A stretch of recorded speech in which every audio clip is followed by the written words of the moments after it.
and welcome to this Shoosmiths event, this event in conversation with the Right Honourable Peter Robinson. My name is Stephen Dawson. I'm a senior partner at Shoosmiths, and I'm the national head of our financial services sector. So it's a welcome on behalf of Shoosmiths, and it's a welcome on behalf of my partners here in Belfast as well. We're also, of course, joined by the Right Honourable Peter Robinson. We're very grateful indeed for Peter's time this morning, and I will see through a more significant introduction in just a moment. If you don't know a great deal about us, just for the sake of one moment, we're a national law firm. We have 13 locations across the UK. But most importantly, from a personal perspective, and very proudly, we have a flagship office here in Belfast with some 40 staff, having first arrived in Northern Ireland in 2016. Similar events to this one have taken place across the UK out of our other key locations. And we've been looking at different aspects of the UK economy and the challenge to economic recovery across different sectors.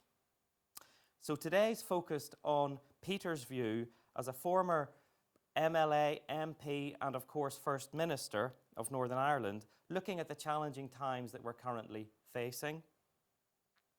I've said this before, but I'll say it again. Northern Ireland is utterly unique. Our challenges are as part of the UK economy, on the island of Ireland, during a global pandemic, and being a geographical outpost in northwest Europe. We're geographically independent, and we enjoy a degree, we'll look at this in a moment, we enjoy a degree of devolved political independence. So the question to be explored today is what Peter feels would be our best foot to put forward effectively. And so a quick introduction for Peter. Of course, very little needs to be said to identify Peter. He is incredibly well known, I'm quite sure, to everybody joining today. Peter's been involved in politics for more than 45 years. First Minister of Northern Ireland from 2008 to 2016. Leader of the Democratic Unionist Party from 2008 until 2015. Leader of the Democratic Unionist Party in the House of Commons. He's been a Westminster MP and Northern Ireland MLA. Previous roles include, and I simply don't have enough time to rhyme them all off, but previous roles include Minister for Regional Development, Health, and Minister of Finance and Personnel. He also sat on the Northern Ireland Affairs Committee. Peter's political contribution goes considerably further back than that, but of course we also have Peter, the published author, husband, and father, some of which we'll look at today. So we have three areas of focus for today. A brief reflection on Peter's time as a politician and First Minister. We'll have some debate on the economic landscape for Northern Ireland as things stand. And we'll also touch on a subject which Shoosmiths has a great interest in, and that's social mobility, and the role that this plays potentially, let's ask Peter, in Northern Ireland's economic future. At the end then, we'll have a question and answer session. We've gathered some questions from our audience today, Peter. We've tried to assemble those questions into themes, and I will ask some of those toward the end, time dependent. I've also tried to weave in a number of the questions that you've asked as an audience into some of the questioning as we go through. So I hope that most of you feel I've been able to pick up on subjects which are relevant or important to you. So very briefly indeed, you don't want to hear from me terribly much, a recap on what Peter is missing out on being out of politics. A month of lockdown in England and Wales, ongoing restrictions in the devolved nations in the UK, Ireland in lockdown, political uncertainty in the US, security threat severe in the UK, intensified Brexit talks, yielding progress but no breakthroughs, no white smoke. But some good news, and to position this morning economically, It's been confirmed that the government's 3 coronavirus business interruption loan schemes, C-bills, CL-bills and B-bills, will be extended to the 31st of January. Eligible businesses can now top those facilities up should they need additional finance. Some interesting statistics for you. Figures published by the British Business Bank in the middle of October showed that nearly 35,000 businesses in Northern Ireland had received support to the value of almost £1.4 billion through these schemes. 33,000 B-bills were made and 1,000 loans under the C-bills scheme. Indeed, the proportion of facilities offered exceeded Northern Ireland's share of UK business population. Put in simple terms, we have 2% of the UK business population. The borrowing under these government schemes was at 3%. B-bills now have increased flexibility as a result of pay-as-you-grow measures announced by the Chancellor of the Exchequer on the 24th of September. But most importantly, when I was trawling the Financial Times for some salient economic information for this morning, one major area for growth in the global economy has been in patio heaters, Peter. Can you believe it? One of the fastest growing areas of growth. Demand is soaring in the UK, the US, and in Europe, and pressure on global supply chain is incredible, apparently. So if anybody's looking for a top tip from today from me, go into the business of patio heaters, it would seem. And on that useful piece of information, I want to dive into a conversation with Peter now. And if I just start with an easy question for you, Peter. 45 years at the coalface, with a political career often at full volume. Why politics? Well, good morning, everyone. It was very good of Stephen to emphasise just how much a mess the world has got into since I left politics. Incidentally, politics wasn't ever a deliberate choice on my part. I had no notion, there's no family background in politics. And I think really the catalyst for my involvement in politics came when my school friend was murdered by the IRA.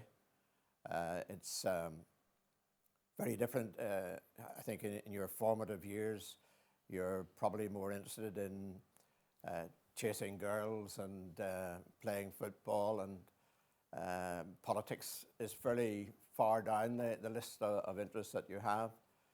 But when your friend is killed in circumstances where there clearly are connections to political life, it's hard to avoid that being a new interest for you. And that's how I got involved in politics. Harry Beggs was, like myself, had just left school about a year when the Northern Ireland Electricity Services, then was, their building was blown up. The IRA gave a 3-minute warning as he was leaving the building, having to pass the area where the bomb was. It went off and he was blown into eternity. So that was a sharp reminder to me that there were things more important, even than chasing girls and playing football. And thus I got involved in political life. And did that continue to motivate you throughout your career? Or what other motivations did you find over such a long period of time? Well, I suppose politics was never, because of how I entered it, it was never a career or a job in that sense. I suppose it might be what you would call more of a calling. You were brought there because you had a cause, and I think maybe that's the big change in politics nowadays.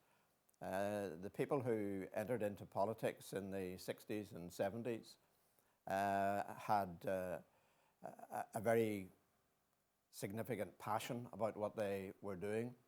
I think a lot of people who get into politics now no doubt will strongly believe in the policies and the issues at stake. But it was life and death back in the 60s and 70s. you didn't go into politics for a safe life. You literally were putting yourself with the crosshairs on your chest. So it wasn't to that extent a career for me. The motivation was obviously connected with the purpose of my entry into politics, and that was to see Northern Ireland away from what was a very significant terrorist challenge and constitutional danger. And what would you say was your brand of politics? How did you want to be seen as a politician, Peter? Well, I don't think I ever stopped to question, how anybody sees me or what they think about me. If you're passionate about your politics, you don't allow yourself to become a sort of political automaton where you say what you think is going to be popular, that you follow the opinion polls. You have a belief and you follow that. So it wasn't really a case of being interested in how I wanted to be seen. I had a message to get over. I felt strongly about issues. And I suppose to that extent it was an attempt to try and convince others that there was a better way than was then being pursued. So perhaps if I put that question the other way then, in order to maintain to establish and maintain a career in politics, you need to appeal to the electorate. And how did you want to appeal to the electorate? Well, I think if you look at those who were around me at that time, you had Ian Paisley, who had very clear leadership credentials. He had a particular style of politics. I'd rather have been a genuine me with all the deficiencies than clone myself on someone else, no matter how brilliant they may have been. So I think I probably would have taken a fairly logical, methodical, strategic view of political life. And to that extent, the relationship probably worked fairly well. The two styles worked together and welded together very well. And slightly changing tack, and I think this is one of the most important questions, and it's something that a number of the attendees today have asked, Peter. Did your approach to politics have to change as you journeyed throughout and ultimately ended up as First Minister? Perhaps there's a Martin McGuinness angle on that answer as well. But first of all, did you have to change not in your political beliefs or views, but in how you presented yourself as First Minister? Well, I suppose every role that you, and I use the word loosely, perform in political life is different. Therefore, you have to adapt to the new role. It's one thing being a protester, and to some extent that's how I began political life. And you really don't have any responsibility. You don't carry the decision-making process around with you. So you can act very differently in that context. When you become an elected representative, you have to shape yourself into that role. I then went on to council life, where we became the largest party in the council. So it's very different from being in the opposition to being in control. The same with government life. You carry a responsibility, and you have to be able to carry out the functions that you've been elected to carry out. So that does require you to change. And certainly if there's a change necessary when you move from opposition into government, there's a greater change necessary when you move into a coalition government, and a greater change again when you move into a mandatory coalition with people who have been your sternest opponents.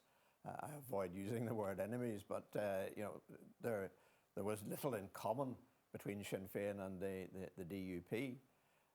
So to perform the role of being First Minister, and I suppose to some extent I'd worked my way into it from being in finance, where I had to deal with all of the government ministers. But largely, every day, I mean, people look at negotiations and they think of, well, perhaps the Good Friday Agreement, St Andrews, the Stormont House Agreement, Hillsborough Agreement, and so forth. But every day was a negotiating day in a mandatory coalition. Everything that happened had to go through the First Minister's office to try and reach agreement with our partners in government. And you are never going to be able to do that if your only relationship with your partner in government was fighting it out tooth and nail to get the best deal that you could for your side in a coalition. So you had to have a working relationship. And I think the earliest thing that we found out was, what have we in common? And you know, looking from afar, I don't think people would have seen many things in common, but we soon found it. We were both fanatical about sports. Now, he had the disadvantage of being a Manchester United supporter, where I had the advantage of being a Spurs supporter. But we could have talked all day about any sport. And usually Monday mornings, and it might seem a great waste of time to anybody looking into a First Minister and a Deputy First Minister, but Monday we could have spent hours talking about the weekend's sport. But it was something we had in common, and it meant that, you know, our only contact wasn't just about hammering it out in terms of whatever the latest policy decision was that had to be taken. And from that, you do develop a relationship. And I think looking back, it probably would have been difficult to have that working relationship with many others in Sinn Féin. But with that common feature, I think it helped us through very difficult situations. And just a couple of quick questions, if you don't mind, a couple more to try and address some of what's come in from today's audience. Ultimately, Peter, did you fall out of love with politics or the politicians? Well, the latter would probably be easy enough, but no, politics has always been part of my DNA, I suppose, from my teens and my entry into it. And it's hard to get away from it, even when you retire. I had promised family that when I became, a bold promise it was, when I became 60, I would stand down from political life. I tried on several occasions to exit, but within the party it just wasn't the right time to do it. With negotiations taking place, it would have prejudiced where we were. So the earliest opportunity I really got was when I did retire, and there were probably some health reasons at that stage, because I think I'm not putting out sympathy for our politicians, but it is desperately difficult for those in the highest offices to live normal lives. The hours were quite dreadful. You know, on some occasions it was, you know, maybe 4 hours of sleep was the best that I was getting. You were eating on the run, and eventually I ended up taking a heart attack just because of the pressures that were there. So those were really the reasons. I felt that I'd probably passed my best years at the stage when I retired. And of course, we were at the stage when I felt the party was ready to move on. And if you don't take those moments when they arrive, it can be different to extract yourself at a later stage. And one final question under this heading. Have you really gone from politics, Peter? Are you at arm's length from it all? Yes, I I don't want to interfere with the day-to-day politics of the party. So I literally have stood back from that. I think it's important that your successor doesn't have somebody sitting on their shoulder, giving a critique of every action that they take. Though I hope that Arlene doesn't think that my taking up a role as a columnist for the newsletter is going to do that. I think she'll find it'll be a more understanding columnist than some that the newspapers have. Well, Peter, I think that's a fairly good troll in the time that we have available to us, just to ask some questions on your time as politician and First Minister. But I think my passion as a financial services lawyer are the economic prospects for Northern Ireland. So I just want to look a little bit at that. A brief introduction on that with some statistics that might crystallise or help some thinking. And once again, trawling the finest available resources to find some information. But it's expected, Peter, that Northern Ireland will take longer to recover from the impact of COVID than the Republic of Ireland, with recovery to 2019 levels not expected until 2024. EY predicts 38,000 job losses in Northern Ireland this year and 25,000 next year. And of course, we've heard, most of us in the car on the way into work this morning or over our Weetabix, that Sainsbury's, Argos and Caterpillar, in fact, in Northern Ireland, announcing further job losses. Danske Bank predicts that the Northern Ireland economy will contract by about 11% in 2020 and grow by about 7% in 2021. Other sectors, Danske is saying that accommodation and food services will be the hardest hit sector in 2020, with output estimated to fall by 37%. Activity in the arts and entertainment sector is expected to fall 26% in 2020. So there are challenges, very specific challenges for the Northern Ireland economy at the moment. But of course, with a fair wind, we might achieve some sort of UK-EU trade deal in time for January 2021 and implementation of a Northern Ireland protocol. You never know, we might achieve frictionless trade, Peter. So those are just some thoughts that we might keep in mind as we journey through some of these questions. Jumping straight in then, do you think that Stormont's reaction has been sufficient in the context of the current economic challenges? Well, Northern Ireland has been fairly unfortunate in terms of timing in relation to the economy. There had been a massive hope that when eventually we reached an agreement to set up a devolved government in Northern Ireland after such a long period of absence, that there would be a very significant peace bonus for us.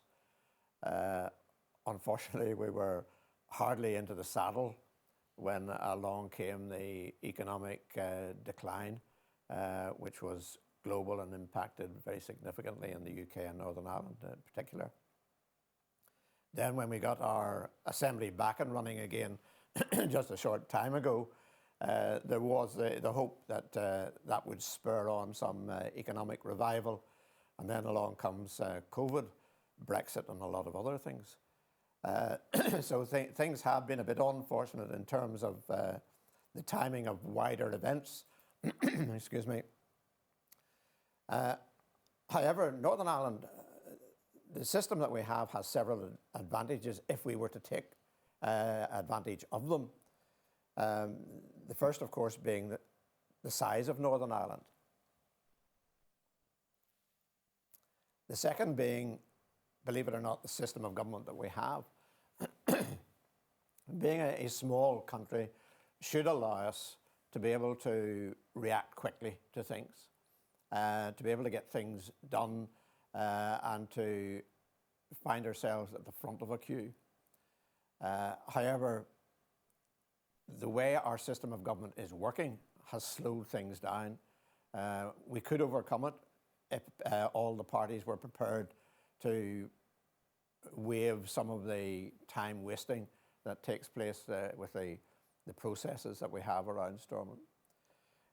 The other issue is because we have a mandatory coalition, it means that elections don't change an awful lot in terms of the personnel that will be in an executive.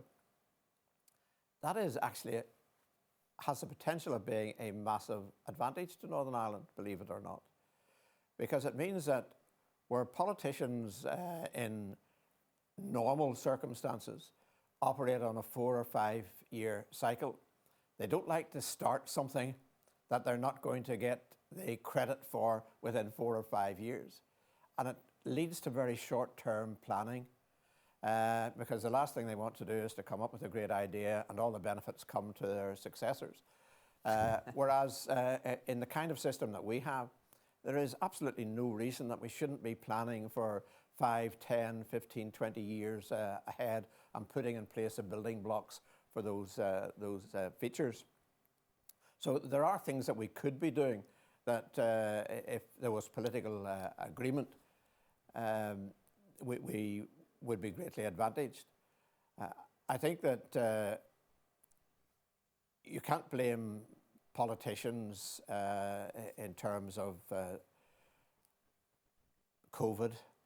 The Brexit issue has been very disruptive of the economic life of the province, and I have to say, I wouldn't be running down to Paddy Powers or Ladbrokes or whoever else is out there in the expectation that there will be a Northern Ireland friendly outcome to the negotiating process that's underway.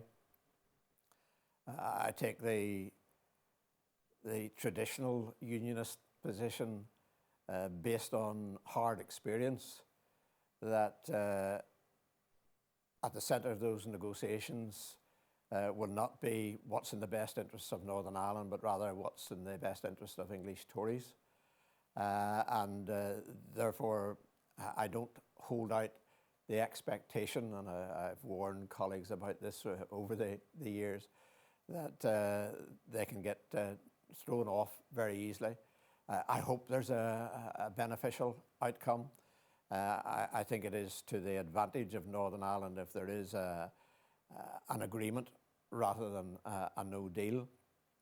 But an agreement that disadvantages Northern Ireland, I think, would inflict upon Northern Ireland a further economic catastrophe.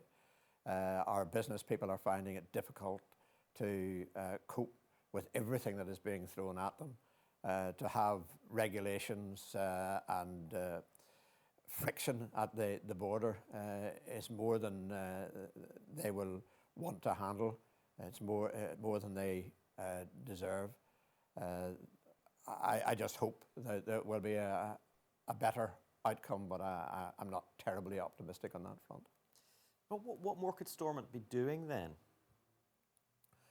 Well, the reality is likely that we're going to have a unique relationship with the European Union. If that is going to cost us, and this is just Peter the pragmatist talking, if that is going to cost us in terms of regulations with the UK, then we've got to get some upside out of it. So clearly Europe must be one of our target markets. And they may well be better disposed to us than they are to the rest of the United Kingdom. The United States has always been a very productive market for us. I think we need to be directing ourselves towards the US. I think we need to recognise that there are some things that Northern Ireland has and has in abundance, and that is talented young people. We need to be attracting the businesses, whether it's financial services, whether it's legal compliance, IT, all of those areas. I think that our universities are acting as the factories churning out people who are capable of taking those high-end jobs, and that's what will help our economy. But I rather accept that we are heading for very dark times economically. Do you think our hands are tied? Do you think that the powers that Stormont has aren't enough? Do you think how can we unilaterally achieve some of what you describe? I don't think you can blame it on the powers that have been delegated to the Assembly and Executive. At the end of the day, the system of government we have, where you require approval from two parties that have a different outlook on the economy, slows things down. The DUP always took a more business-friendly and supportive position. Sinn Féin, I think, viewed business with some suspicion. And I think that that dichotomy has probably slowed processes down. I think either party on its own would be able to react much more quickly to events, but bringing together two almost irreconcilable positions slows the process down. That's not to diminish the role that the other parties have, but nothing will be agreed unless the DUP and Sinn Féin agree it. And you talked interestingly about areas of the economy which could help to drive growth and drive a resurgence for Northern Ireland. And of course, we hear about the tech sector, the legal sector, data, cybersecurity, that side of things. But of course, the economy historically here has been built on agri, food production, providing construction support to the rest of the UK. How do we balance both? How do we balance that which has helped to build the economy in the first place historically, and the newer economy? Well, frankly, it would be nice to have the choice, but if you look at the statistics that you've just outlined, we are heading for fairly significant unemployment. We will be coming to a stage fairly close to where we were with the global downturn. I can recall back at that stage that unemployment levels were getting to such a stage. I remember bringing the head of Invest Northern Ireland in, and literally along with the economy minister, saying to him, look, I want you to go out and buy call centre jobs.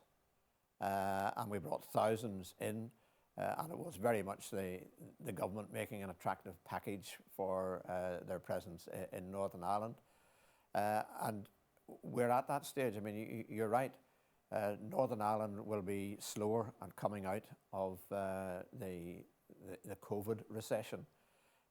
So I think there will not be the luxury of choosing the kind of jobs that we get.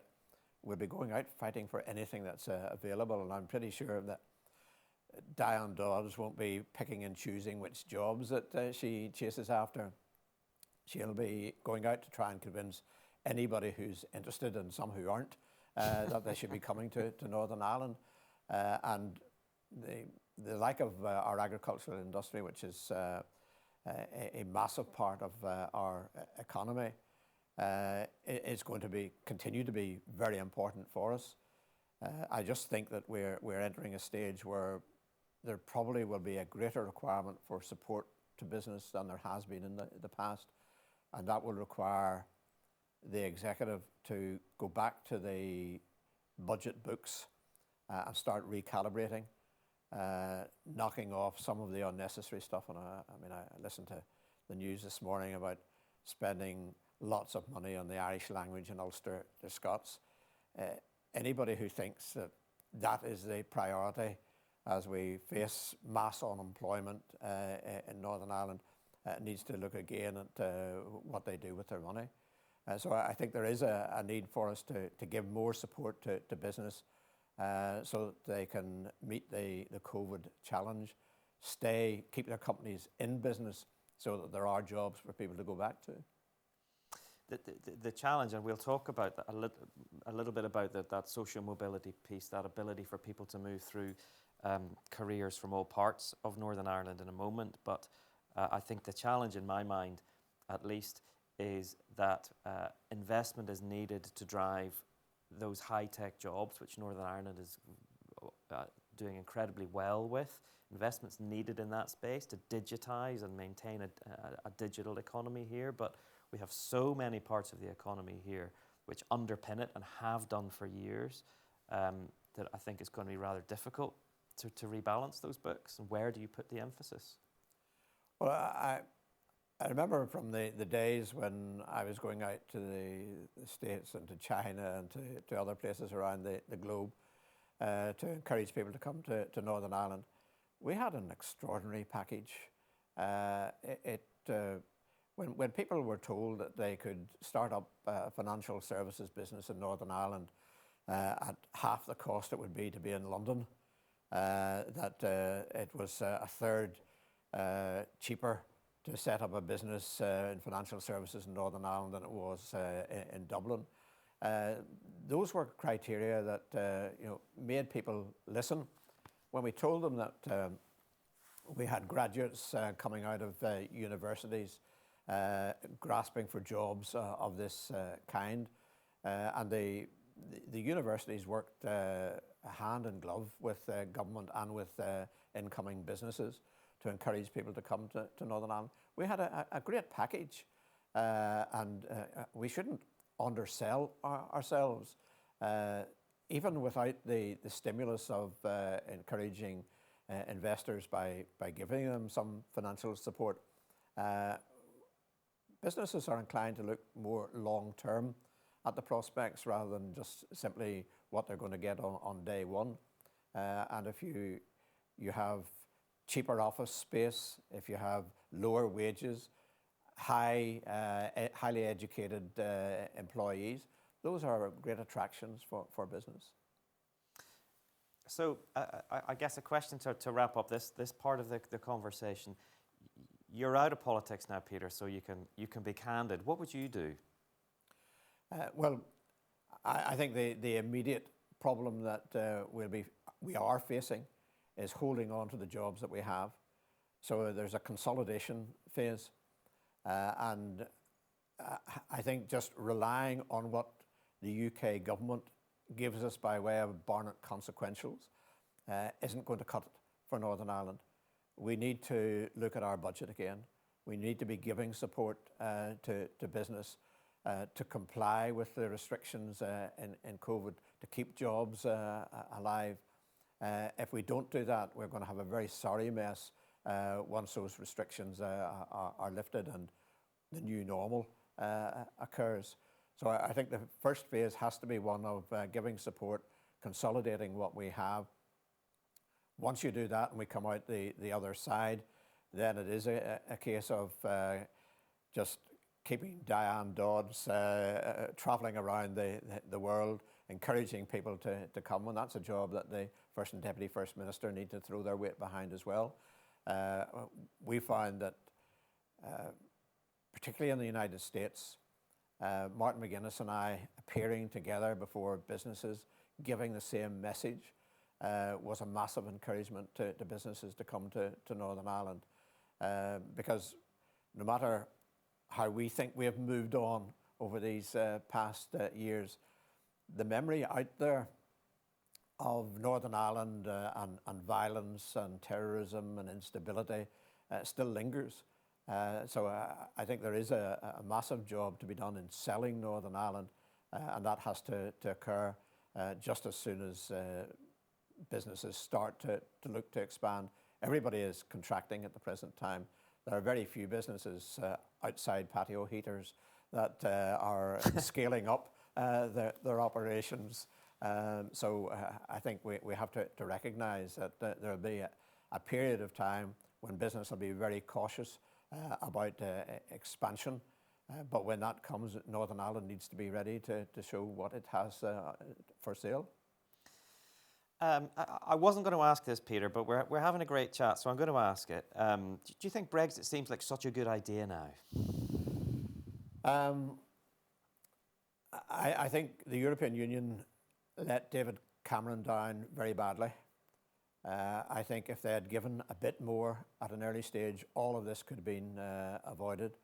But they became more and more intrusive into the life of the nation. And I think that the direction that Europe was taking was something that the independently minded British people were never going to accept.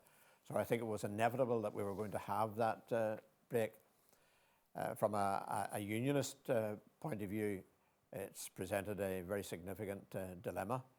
And I don't think that anybody looking at the situation now will think that the union is stronger because of Brexit.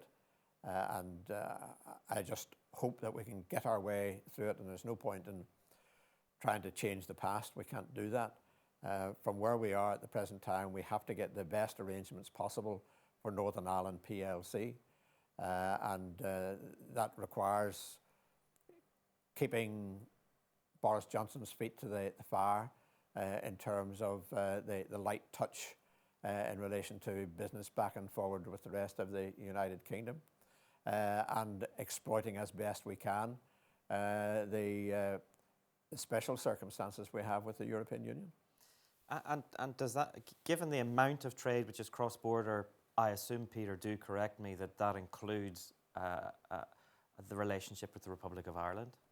Well, the Republic of Ireland, of course, is a significant part of our economy. Not as significant, clearly, as the rest of the United Kingdom.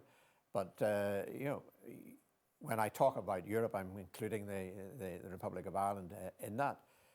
Yes, we want as seamless trade as we can possibly get, north, south, east, west. That helps our businesses, and it's important that we get the best deal that we can. Okay, well, I'm going to move us on, Peter, onto a subject just for a few minutes. Social mobility. We've touched on this, I think, in these recent questions.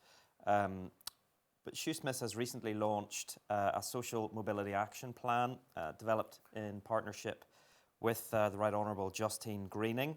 The aim being to proactively address social mobility across our business in the UK. Now, there is a paucity, a real lack of Northern Ireland specific information on social mobility, and that which there is out of date, it seems to me. So forgive my UK-wide emphasis. I'm going to prompt with a few statistics, Peter.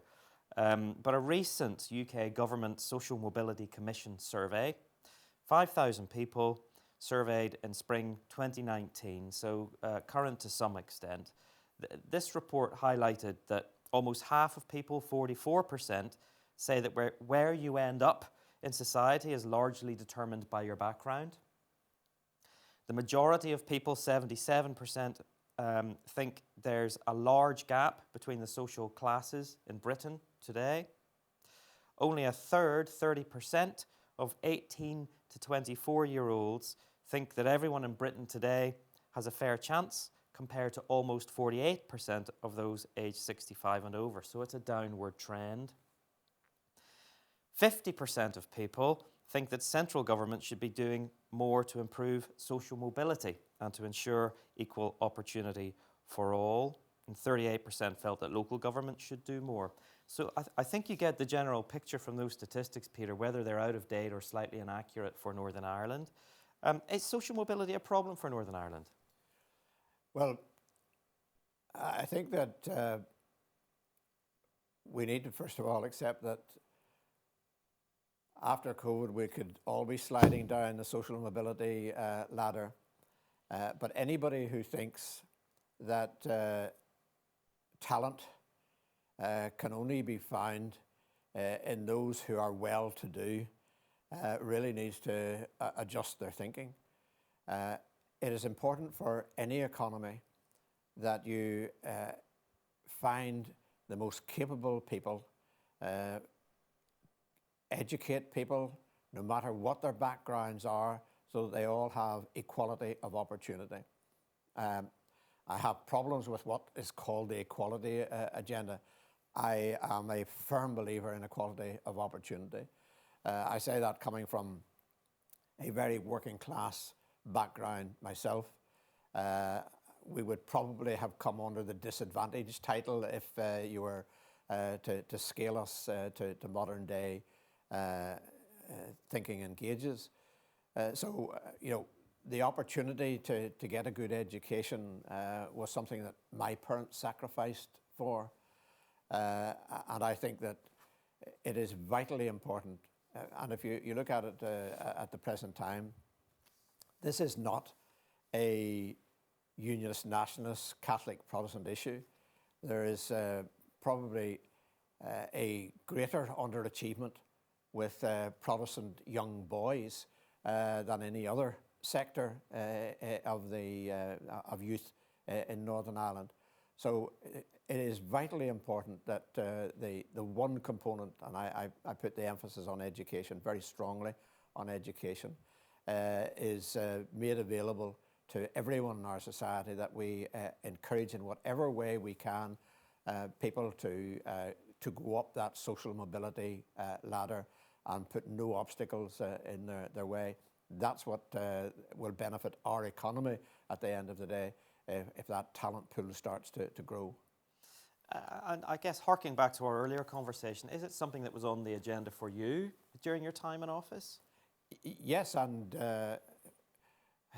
again, because of education, I always find it very difficult, and I don't want to take us off at a tangent, but I always find it very difficult to understand how we could justify the three different school systems in Northern, well, at least three different school systems, but having a state sector, an independent sector, and the Catholic schools. How much better it would be for Northern Ireland if we had the one system funded by the state. And that's why we moved towards, well, we tried to move towards integrated education, but it was very clear that the best we were going to do was to get shared education because of the resistance from the Catholic Church to giving up the Catholic schools. So you would free up literally millions of pounds, tens of millions of pounds, if you had some common education system and we weren't doubling up on our schools, teachers and the rest. So there's a lot of wastage that we would have a much better school system if we were to have a fully integrated education system. Yes, in terms of social mobility, it's always been part of the agenda, but it is all the more difficult when you're in a declining economy. If there are less jobs out there, there are less opportunities for people. And it's not something so much that government can dictate. I'm glad to see the Shoosmiths initiative, because largely it is companies trying to reach out and encourage people from areas where they might not normally be fishing to get involved in, whether it's the financial services or law or whatever else it may be.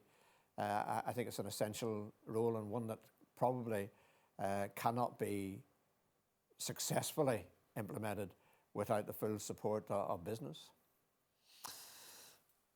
Thank you for that one, Peter. I think we'll move on to the questions from the audience, as it were. So we had a lot of questions on.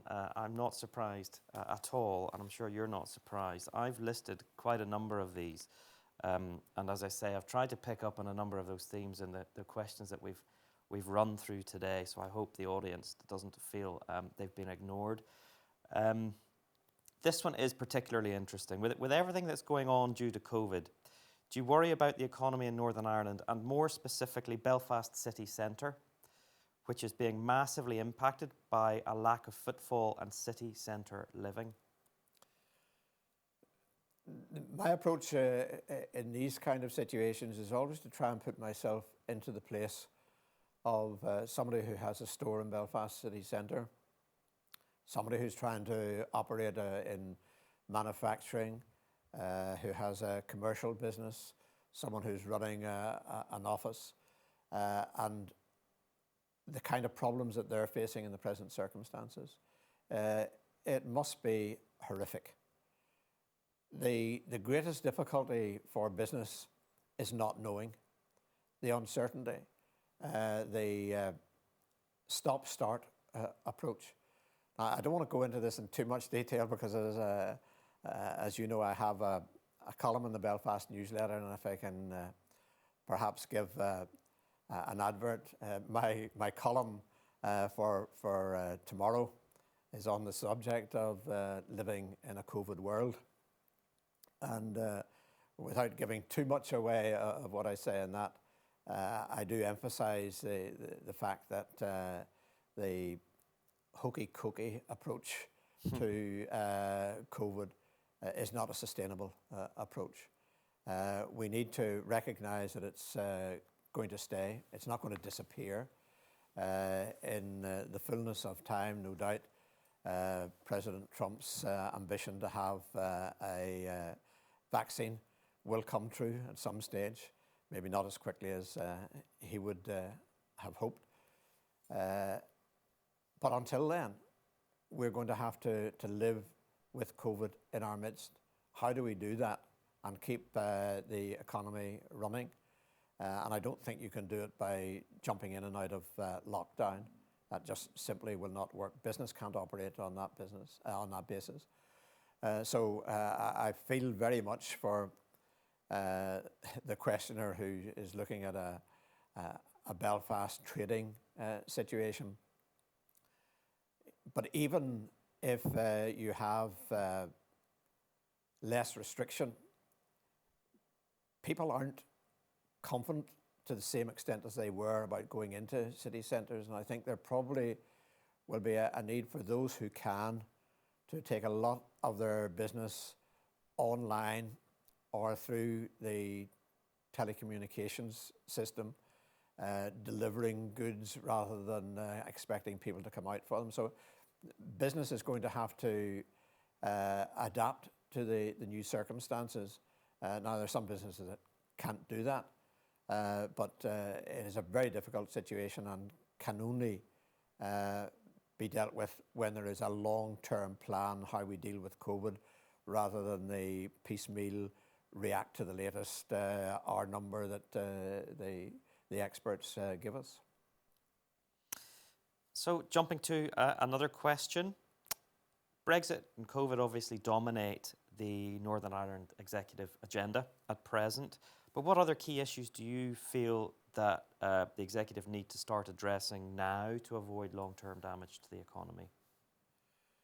Well, what the executive needs to be doing is recognising that though it may not be visible at the present time, there will be a new normal, and they need to prepare for it now. Don't wait until it comes and then decide, well, maybe we should do something and get our systems in place, reach out for more business. They need to be ready now. We're a small country. We have the ability to react quickly to things if we decide to do it. So the executive needs to be preparing now for the post-COVID period. And I think that there are certain areas of life that will go on irrespective of COVID. There are some businesses who will do better because of COVID than they normally would. I wish I had shares in some of the delivery companies or Amazon at the present time. They must be doing remarkably well.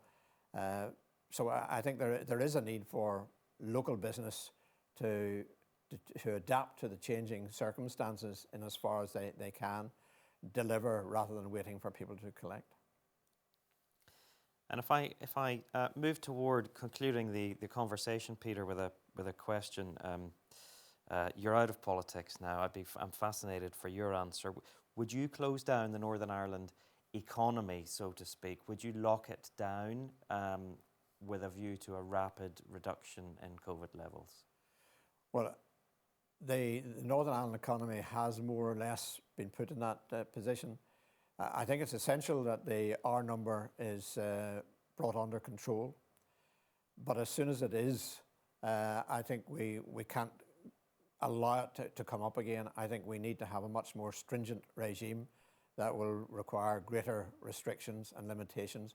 So the price for keeping our economy running will be a new regime in terms of how we live in that COVID world. So I think that we can't simply go back to lockdown, come out of lockdown, allow the R rate to increase and then go into another lockdown. You can't operate on that business. We have to have a long-term plan to stay out of lockdown, and that means finding COVID-safe solutions to many of the interactions that we have in society. And what part does scientific advice play in that decision-making process? Oh, I think it has to be taken very seriously. Both medical and scientific advice has to be taken very seriously.